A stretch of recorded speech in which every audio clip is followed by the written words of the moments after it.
मोहब्बतुल्लाह India से पूछते हैं, सवाल अर्ज़ ये है कि हराम को हलाल समझकर करना भी शिरक है। तो आजकल बहुत से ऐसे गलत काम हो रहे हैं जिसे बुरा ना समझकर खुलेआम किया जाता है, जबकि कभी कभी तो फ़ख्र से किया जाता है।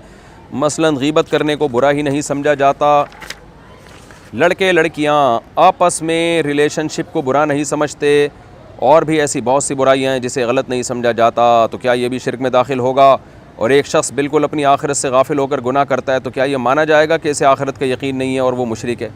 नहीं जी, इन बातों से इंसान काफिर नहीं होता, कबीरा गुनाह का मुर्तकिब हो जाता है। कुल्लु उम्मती मुआफ़न इल्लल मुजाहिरीन, जिहार से, मुजाहिदीन नहीं मुजाहिरीन। नबी सल्लल्लाहु अलैहि वसल्लम ने फरमाया, बुखारी की हदीस है, मेरी सारी उम्मत काबिल मुआफ़ी है मगर वो लोग जो खुल के गुनाह करते हैं। तो ये गर्लफ्रेंड बॉयफ्रेंड का रिलेशन, इस तरह की चीज़ों को प्रोमोट करना और खुल के बताना कि ये हमारी गर्लफ्रेंड है, तो ये चीज़ें इंसान को कुफ्र के करीब ले जाती हैं। तो काफिर तो नहीं होता लेकिन कुफ्र के करीब ले जाती हैं। काफिर जब होगा जब इसको हलाल समझना शुरू कर दे साफ़ लफ्ज़ों में और शरीयत को बुरा कहना शुरू कर दे। मिसाल के तौर पर कोई गर्लफ्रेंड को लेकर घूम रहा है, आपने उससे कहा भाई शरीयत की रोशनी में हराम है, ये इस्लाम में हराम है। वो जवाब में क्या, मैं नहीं मानता इस्लाम को, तो इस जुमले से वो काफिर हो जाएगा। या वो जवाब में क्या, इस्लाम ने ऐसे ही माज़अल्लाह गलत अहकाम दे दिए हैं, इस्लाम को मैं नहीं मानता, या मानता हूँ मैं मुसलमान हूँ लेकिन ये इस्लाम का हुक्म सही नहीं है, ये ज़माने के लिहाज से गलत हुक्म है।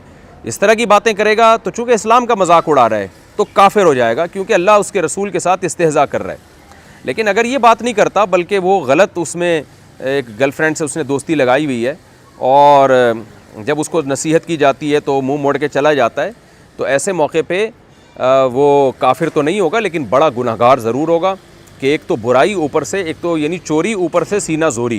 पिछली कौमें जिनको अल्लाह ने तबाह बर्बाद किया ना, उनमें बड़ा उज़र ऐब यही था, गुनाह भी करते थे और इतराते भी थे उस गुनाह पे। आज यही होने लगा है कि गुनाह भी करते हैं और इतराते हैं। नबी ने फरमाया, कोई शख्स गुनाह करता है, अल्लाह ने उस पर पर्दा डाला हुआ है, वो ख़ुद भी पर्दा डालता है, और एक वो शख्स है जिसने गुनाह किया और लोगों के सामने आके उसको बताता है। तो नबी ने फरमाया ऐसा शख्स काबिल माफ़ी नहीं है, जहन्नम में इसको इसकी सज़ा मिलेगी कि ये तो जुर्म भी कर रहा है और उस पर सीना अकड़ा के भी चल रहा है।